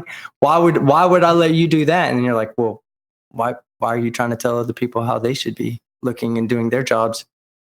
But he can do it. The level of just cognitive dissonance that he has is astounding. I was telling somebody today that I emailed Kent Hovind, and I'm trying to get him and Kent Hovind in the same room together, and this will be the biggest turn that anybody has ever seen. Even in wrestling, when somebody either flips over from a heel to a good guy or vice versa, those are really big moves, and there are plenty of times where you've had a bad guy that did something that everybody wanted to see, and he instantly becomes a good guy and gets cheered on. That happened with The Rock. You remember when The Rock was just a complete asshole, and then he turned over there. And I think that's what we can turn Kent Hovind in. I think we can make Kent Hovind. Wow. Or we can just make fun of both of them. No, if you invite them into the same room, that's a creationist dumpster fire. You will get everything you've ever wanted out of a stream with that. And I understand why you want to do it. I don't think it'll happen because Kent Hovind literally hates us. I think he blames us for the constant harassment he gets on his channel, and he still mentions like he's got this thing called the 777 Club. That it's like you pay $30 and you get like your name on somewhere or whatever, but you pay $33 a month, and he almost every other video he'll tell you that well you can just subscribe to our 777 Club. I got that from Aaron Ra because he follows the number 666 or something like that. So thanks, Aaron. He says that all the time. Like he'll thank Aaron for giving him the idea of the 777 Club, and I was like, I don't think Aaron's ever mentioned anything about 666. That's not even a thing. Wasn't that like a television club like from the 80s for old ladies? That's a 700 Club. 700. The 700. Oh my God. And it's still Close kicking. Pat Pat Robertson. Robertson, you fucking dinosaur. Oh my You know God. what's funny though, Kyle? When we go to the dinosaur adventure park, we're gonna have to send him an email and let him know. Be like, hey, Yeah. can we get like a special tour or something? I don't think we can do that. I plan on telling him that we're allowed in. what do you say? John thinks we won't be allowed in if we do that. I think you will. Like I don't think Kent Hovind is the. He doesn't strike me as the type that would be that way. I think in his head he's like, well, if they come down here, surely they will leave Christian. He doesn't seem to me like Ken Ham. He doesn't seem. That is never gonna fucking happen. Oh yeah, I know, but I would love to have a camera there and listen to him try though. That would be the most epic. And I don't think he remembers what I look like either. So I think if we go and just go, I don't think he'll even notice that it's me. Are you sure he doesn't have like secret desires for you, Kyle? Well, he does look good in a Hawaiian shirt. I will say that. I was talking about him for you, not you for him, weirdo. Oh, did I just say that out loud? Yeah. Yeah. I don't think so. I think Kent. My Gator doesn't ping on Kent. I think he's good. No. That was a turnaround. He's good to go. Yeah. What about Russian vids? That would be. You think Russian vids might be gay? Yeah, he looks kind of like Kurt Russell, doesn't he? No, I don't think he is. I just think that he came on here expecting the show to go one way, and when it went the way that it did, it went south very quickly for him. I just think that he's got a hate boner for me. He blames me for the. Yeah, and not in a good way. Sometimes hate boners are good. Letting him get off topic and like derail the conversation and answer a damn question. Jesus. What? Do I know?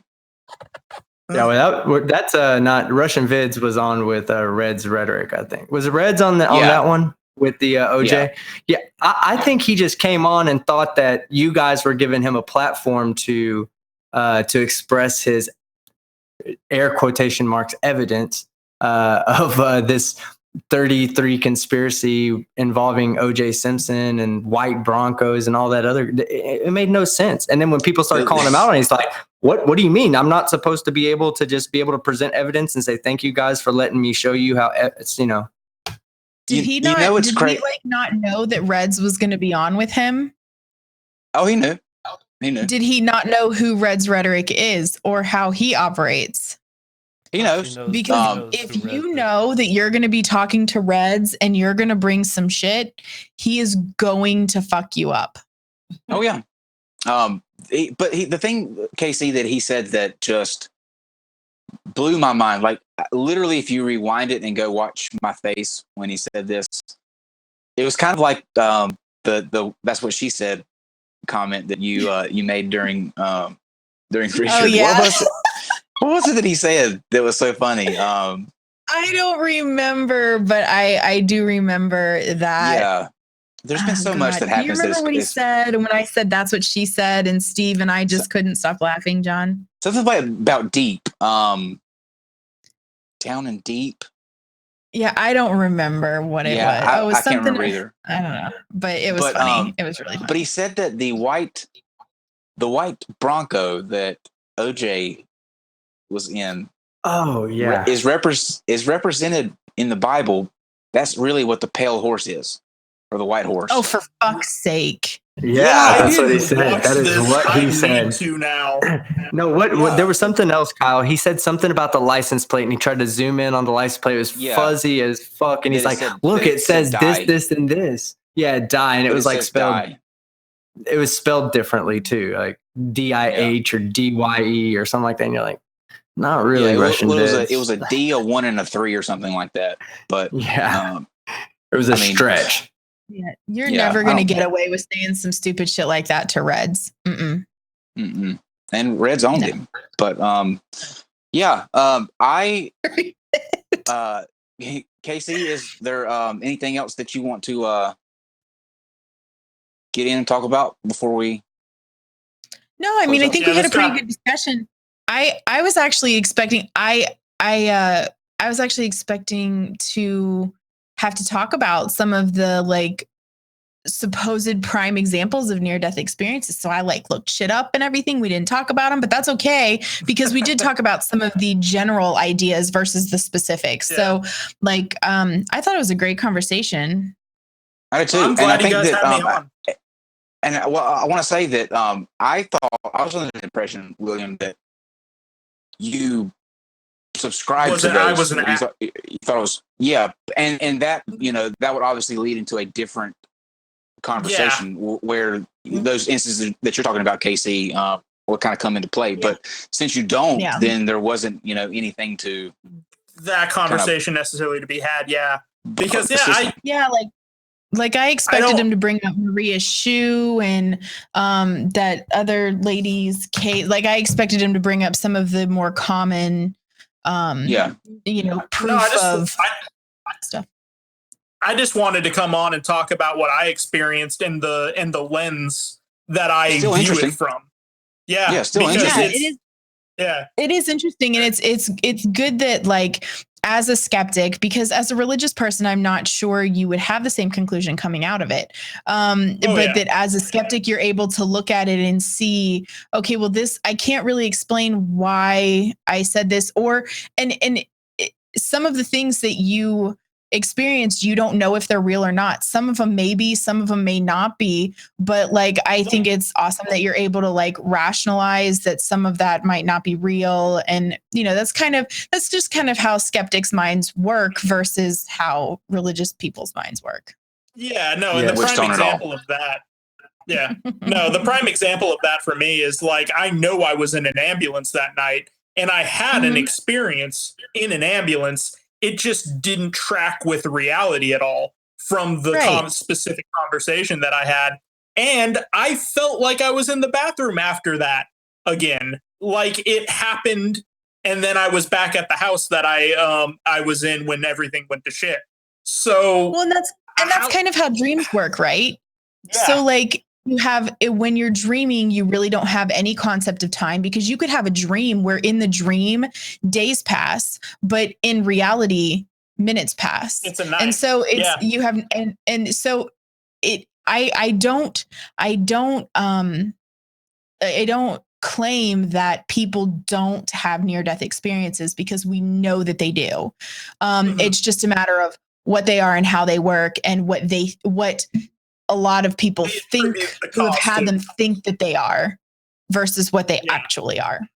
And if I can add to that, even in my experience with having the 4.5 hour float, and I had more than 20 hours total memory, 15 hours in one spot, just contemplating and looking at the universe. And just, I can remember specific questions I was asking myself.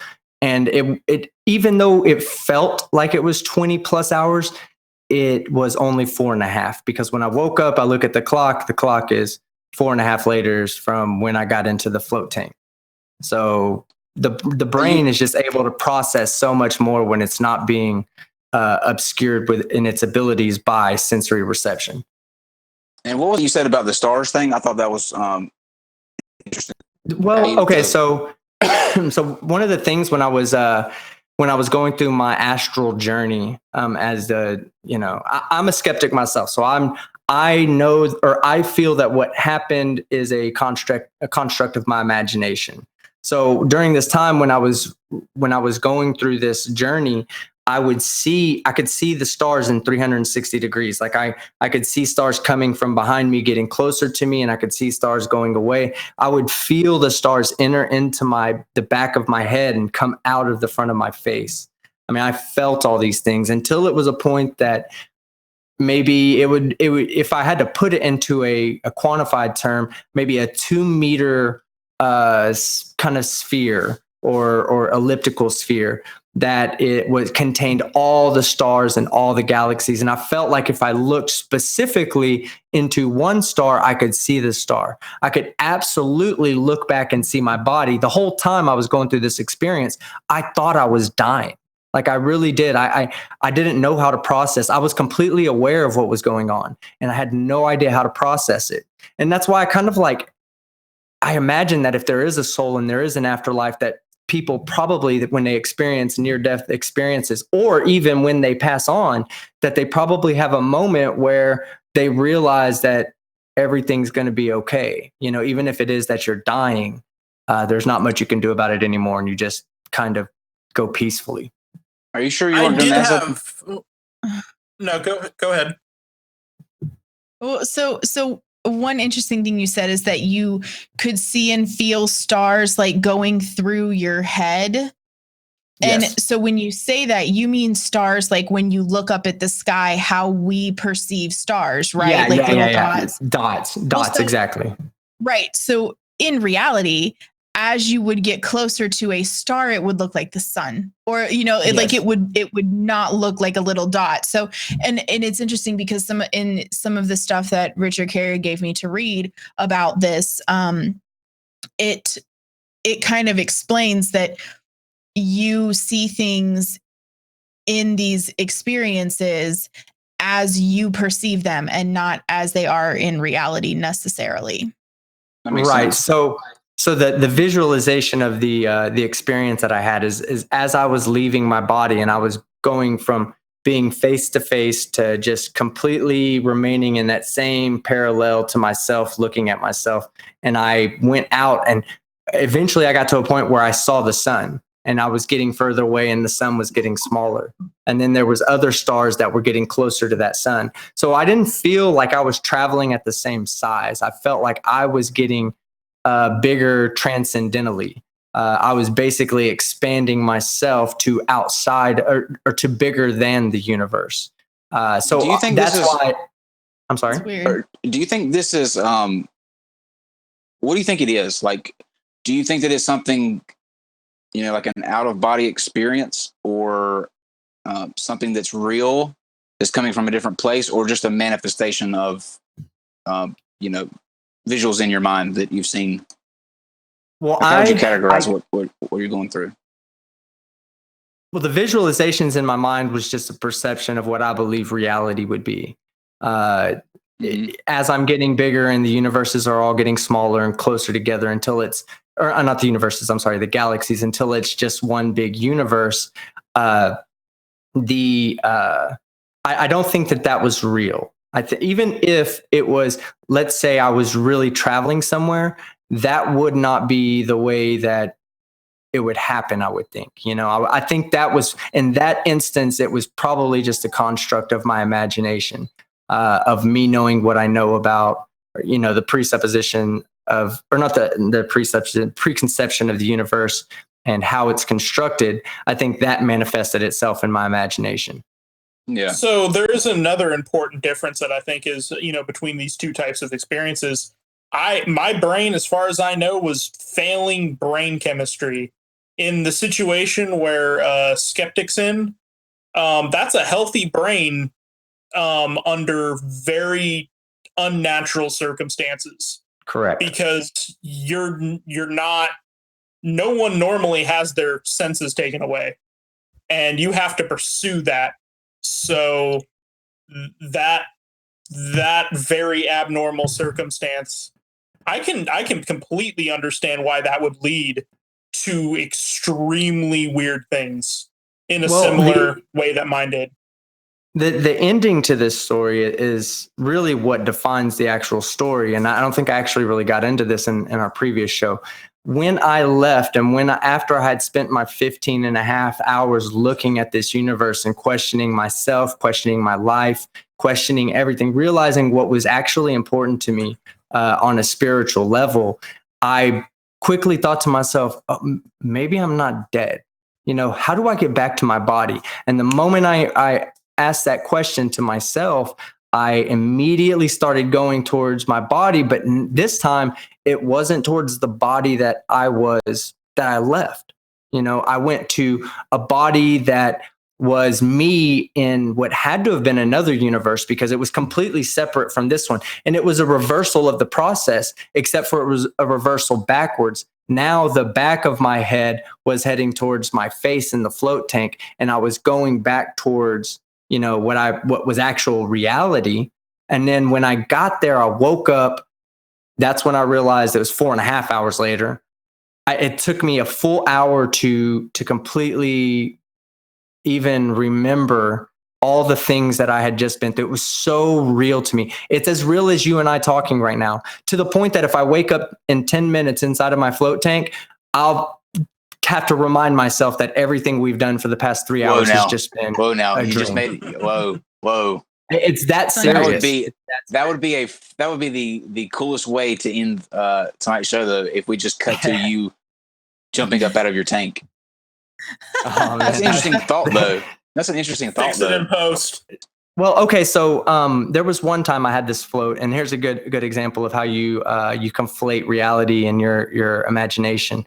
So I was inside the tank. The water holds you in place. There's so much salt. It's almost like slime that's holding you, water slime. So it's holding you in place because it has so much salt.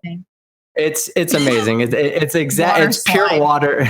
If you could imagine like putting so much salt into the point that it's almost becoming watery salt instead of salty water. That's 900 pounds, right? 900 pounds and 200 gallons. Yeah. So it's holding you in place and you're not moving. So as long as you don't move your body, you're stuck. I go into these deep meditation states where I don't move my body. And when I was sitting there was one time I opened my eyes and I woke up, and I swear I thought, I'm awake now. And so I started to kind of try to move, and I couldn't move. And that's when I realized that I wasn't inside of my body. I was actually, again, having somewhat of a camera experience. Not necessarily I was having an out of body experience, but almost like my dream was taking place from the perspective of right in front of my face. And it slowly backed up, and I saw this green glow around my body, around my whole body. And as it got further and further back, I realized I was laying in a bowl of Jello. And I was stuck like Han Solo. And I started trying to eat my way out of this Jello until I almost got water. I got a little bit of water in the corner of my mouth, and it immediately woke me back up because of, Epsom salt's not the tastiest thing to put in your mouth. Can I ask you a question without you getting offended? Because I'm curious. Yeah, absolutely. Did you like when you go into this tank thing? Are you on drugs? Like, do you do drugs before you do it? No, okay. I do. At times, I will have a little bit of weed, smoke a little bit of weed, but not like I would never go into it. Yeah. Well, Casey, no. As far as psychedelics let me go, tell you, absolutely none. There is these things are science backed. These deprivation chambers, and Steve can tell you all about. He's had these experiences too. But what it is you're floating in 10 inches of water, 900 pounds of salt. So you're buoyant, you float. The water's 96.3 degrees. So it's your body temperature. So you can't feel anything. It's like you're floating. It's in a dark room. There's no lights. You hear nothing. You see nothing. You feel nothing. So you're just like non-existent at that point. You're literally That's floating. Really interesting. Yeah. And I'm going to have to go back and watch the episode from before this. And I went online and I read in preparing for tonight's thing, I read a bunch of stories about people that have had experiences in these things. And I asked Team Skeptic tonight, and he can confirm this, that many people feel like there's something swimming underneath it because your mind has nothing to focus on. There's no color, no sight, no sound, no feeling. So your brain is trying to pull sensory images or whatever, but it's made people feel like there's something swimming below them. Weird. Yeah. So So again, back to the power of the human brain. Your brain is in control of your complete body. So everything you perceive and everything that I think, Casey, I think you were making the comment about people with not seeing things but not processing them, and some people having the ability to process things fast. So you got to imagine your entire day you're going through and you're picking and choosing. You're processing everything. You're sorting everything as important, not important. You're making long-term memories, you're making short-term memories. This puts a strain on your brain. So when you go into these tanks, and it puts you into this very, very deep subconscious state, because there is none of this feeding of sensory reception going on. What ends up happening is your brain freaks out. It says, oh crap, why am I not getting sight? Well, that's not normal. So let's go ahead and put sight there. And it puts sight there, and it puts touch there, and it puts taste and the smell and all these other things that are not really happening. But your brain is also smart enough not to just say purple elephant, in the middle of the ocean. No, it builds a reality that is similar to the reality that you already know. So that's why you get in. I'm sorry. I think my mind would. Yeah, well, it's done. Pink unicorn. I woke up in green Jello. I don't know how to explain that one. Which is also, that's. Oh, it's great. Is lime Jello your favorite Jello? No, not at all. Not at all. I'm a red Jello guy. Oh yeah, I like lime Jello. Yeah, that's up there with being fascinating. Weird with like soul blood. So I get it. Well, I want to do one of these. I'm going to find one here in Greensboro and give it a shot. Although I'm nervous because I have an overactive mind, so I'm really concerned about what my mind will conjure up while I'm in there. And I'm going to tell them beforehand, if you hear somebody screaming like a little girl, come immediately and get me out of this thing.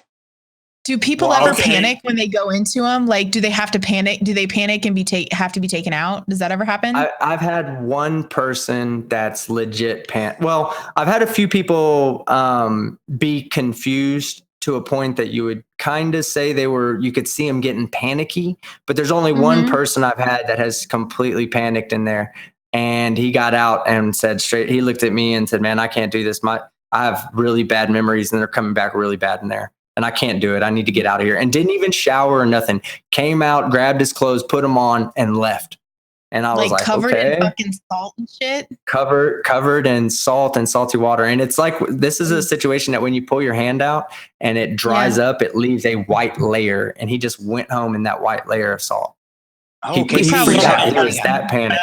You have to go back and watch this episode because you have to see how incredibly hot our field correspondent was. I actually put it on for a minute, but I couldn't stay. So I showed up for a little bit, but I wasn't there for very long. When Team Skeptic sent the video this morning, and I said, he knows how to pick them. Yeah, that guy's a really good friend of mine, and I love that guy to death. So good, tell him to call me. All right, we want to thank you guys for joining us tonight. This was a really interesting talk. It didn't go the way that I thought it would because I thought we would probably be yelling and at each other's throats by now because but it was a nice. That's why I was wondering what you were expecting because it sounded like you were kind of hoping for a dumpster fire, but no, I wasn't here to give that. No, we're going to try to keep dumpster fires off of here. Casey has fought her fair share of dumpster fires on the regular show. And so we decided to do this because I think we're really good together at talking to people at a human level. But also, she is fabulous at when she hears bullshit, calling it and not thinking twice about it. So you need those two things, I think. But seriously, well, I'm glad I got through the conversation without being called on bullshit. So I'm you did glad not that get truth hammered. So you did not get truth hammered. And I'd like to. I mean, I asked questions, and like if something doesn't make sense to me, like I want to find out where people are coming from. And more importantly to me than what people think is, why do you think that? It's the method, like how did you come to this conclusion? And so that's what's important to me. And that's where I want to get to with people. Their Especially ideology. like when it deals with I was going to say when it has to deal with like the methodology of what someone does to get to a conclusion they have, knowing that their thought process can sometimes find the answer a lot easier that you're actually looking for. Like, why do flat earthers think the earth is flat? Well, it's not that they actually think the earth is flat. It's just they're like, oh God, God's out there and I got to feel like God loves me. So the earth must be flat and we must be contained and he must be a couple thousand miles away staring at me when he's not putting his feet on top of my fucking roof. That creepy or man. They're just intellectually lazy and listen to some shit on the internet and agree with it, or they don't have the capacity to to explain any different, or the intelligence to learn any different. So or they think that they're just conspiracy minded. Like what I run across the most is that they have this thought that every government agency is lying to you, and so that if they say that the earth is round, it has to be flat. If we said it was flat, they would say it was a cube. There's a there's a guy called Polo or something, the Pilot Man on YouTube. He's got probably 26, I think last time I looked, 1,000 followers, and this is no joke. He describes the earth. It's shaped like a wavy potato chip. It's not a perfect sphere. It's not a flat rectangle. It's like a wavy potato chip. Okay. Yeah. I need to find whatever this guy does. Yeah. We need to get Godless Engineer on the case. Yep. It's Paul. It's something to Pilot Man. Dave, do you know what his name is? Oh, okay. Polo and the Pilot Man. Dolo the Pilot Man. Dolo the Pilot Man. Yeah. Dolo the Pilot Man. But he is now let me tell you about this guy before we close out. He is he's a lot of fun. He smokes probably 3 blunts before his video's over, right there on the video. And that's it. Well, just listen. He's smoking something special because he thinks that he is he's like a spiritual pilot is what he calls himself, and we are all just in this cosmic universe. I mean, you have to hear it, but we're on a wavy potato chip. That's what it is. The Earth is not a perfect circle around. It's like a Ruffles potato chip, and we're floating through space on a potato chip. Truly ahead of his time. He thinks he's an archangel. Yeah, that's it. He thinks he's an archangel from heaven. Dolo the Pilot Man. Holy fuck! I'm getting this pulled up right now. I'm about to go look at his videos too. I need some new debunk material.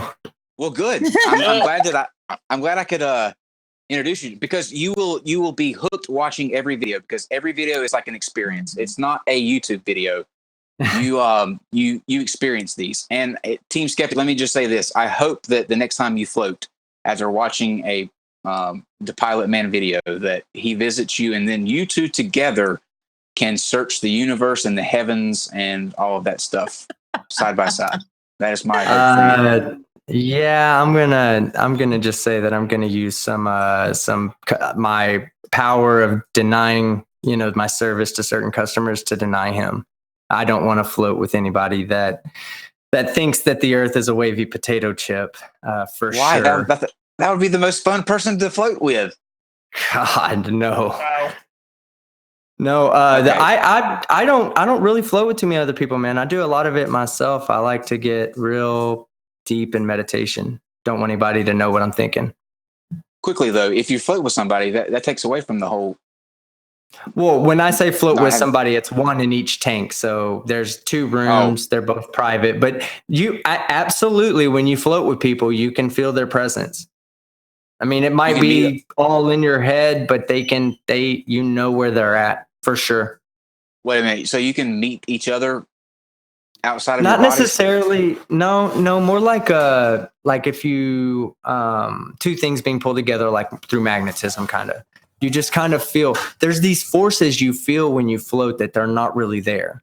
It's like you feel like you're spinning. There's times when you feel like you're flipping. There's times when you feel like you're doing barrel rolls over and over and over again, and you're not going anywhere. You're stuck in one spot.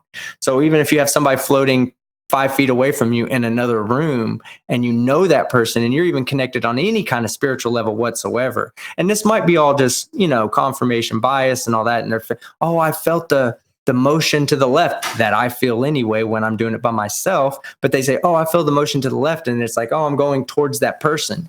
The only thing that's weird is that everybody feels themselves pulling towards each other every time. They never say, and I've switched up the tanks and everything, and they always say the same thing. I could feel myself pulling in that direction.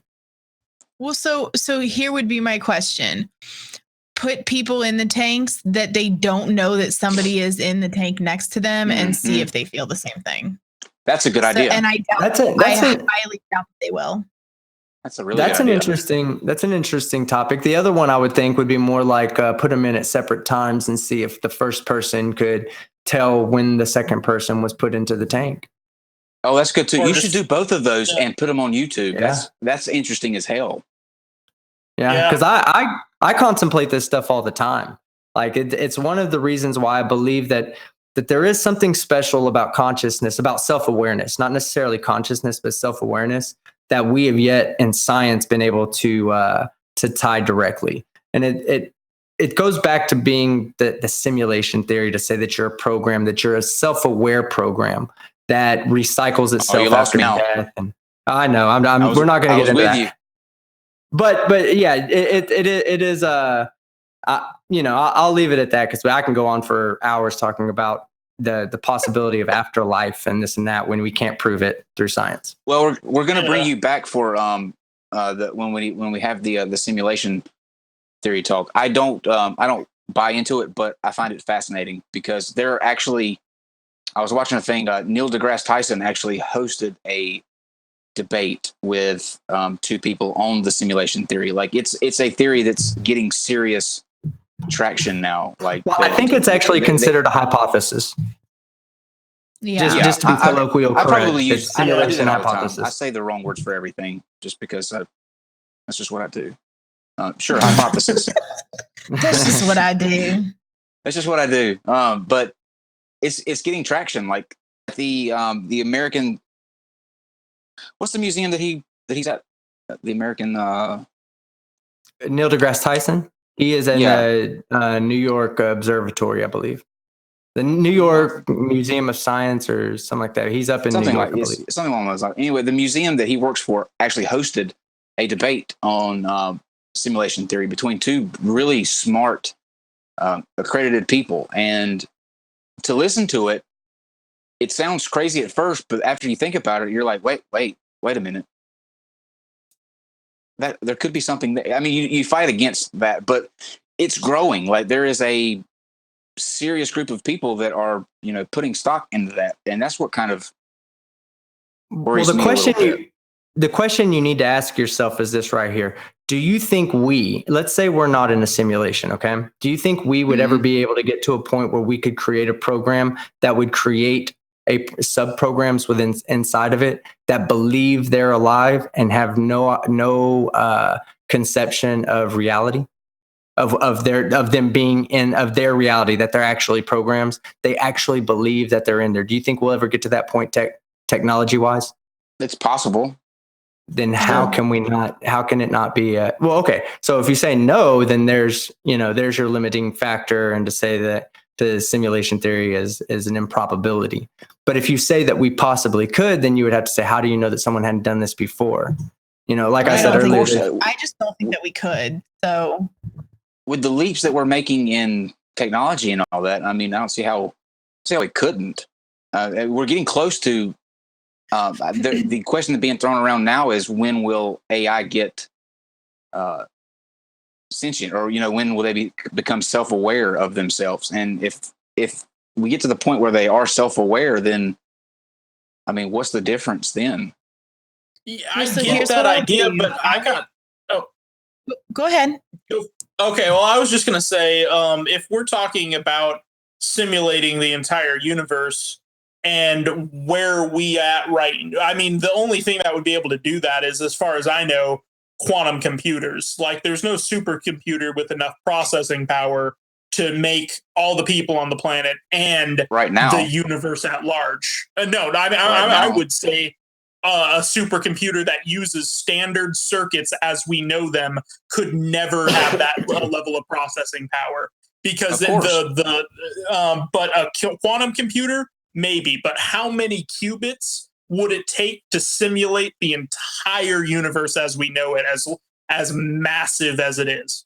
Well, that's just because we can only think with a limited scope right now. I mean, if you go look at how much technology's progressed since 2007, I had a Nokia blue stubby phone that you could run over with your car, and it was only good for calling people. Like, there was no what you can do with phones now, and that's only in an 11-year time span. Think about 200 years from now.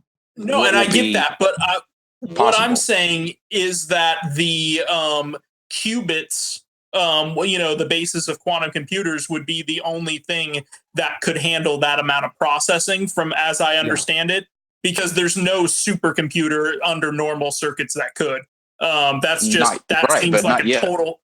No, not. I would say that's a total impossibility. Yeah, it would be It would be an almost total impossibility just due to the design of electronics, how they have to pass electrons through copper wires. Quantum computing does it a little different, where it actually uses superposition across a system to make massive calculations. But you're thinking in terms of what we know today. In 200 years, you might not even be using computers. It could be done a completely right. No, you're right. No, and I understand that. I'm just saying off of typical computers. But when we're talking about quantum computers, we don't know the limits yet.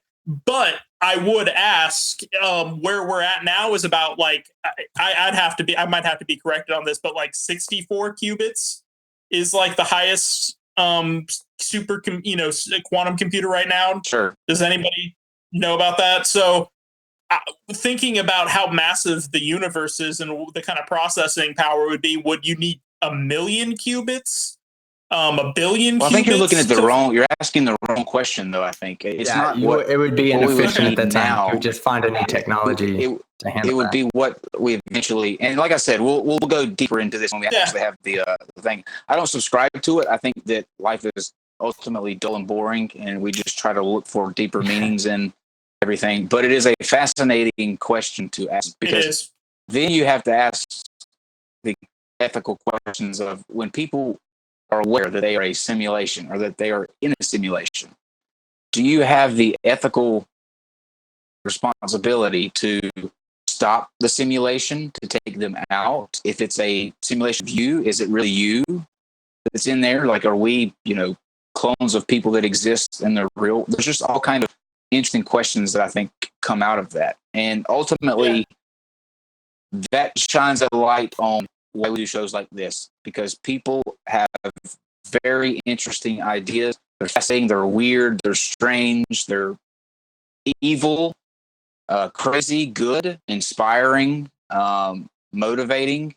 And I think we want to look at them all. We want to get people in here that have ideas under all that umbrella, because we should never be afraid to listen to somebody who's different than us, because you could learn something. It'll either be that, you are thinking that idea is absolutely batshit crazy, or you might learn that maybe you were a little prejudiced at first toward that idea, and that you just needed to hear somebody lay out how they live their life, and you walk away a better person. So at the end of the day, I leave a better person doing these shows than I started, because they're either a really inspiring moment or they make me feel so much better about myself that life's not all that bad. But thank you guys for joining us tonight. We really appreciate it. That was a fascinating talk. My lovely co-host, anything that you would like to sum up tonight's talk with? Give us a rundown or what you've got coming up, anything like that? No, I mean, I think it was a great show. I'm glad we did this one first. I think we had some great conversation, and I look forward to our future guests. The only one we really have planned so far, like, is the Soul Phone, right?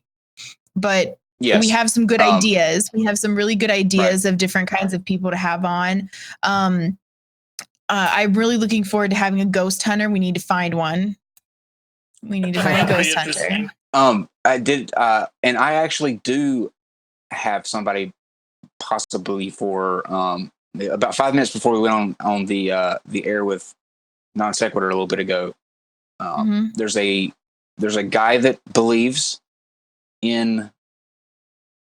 I don't know if this will kind of line up with what you're looking for with ghost hunters, but he believes in Bigfoot. He thinks that Bigfoot is 12 feet high. And when he went, this is true. When he went camping, Bigfoot stole his tent, but left him and everything. In his tent. There, he just lifted the tent and took the tent away. So he said when he woke up in the middle of the night, he was just looking at the stars where a tent had been before. So there's an option. Okay, but that's not even how tents work. Like, what kind of fucking tent is he using? Tents have bottoms that you lay on. So what, did he cut the tents all around the edges before he lifted it up? Because that's not even how tents work. Do you see why I call her the truth hammer? That guy's on drugs. He's trying to float on drugs.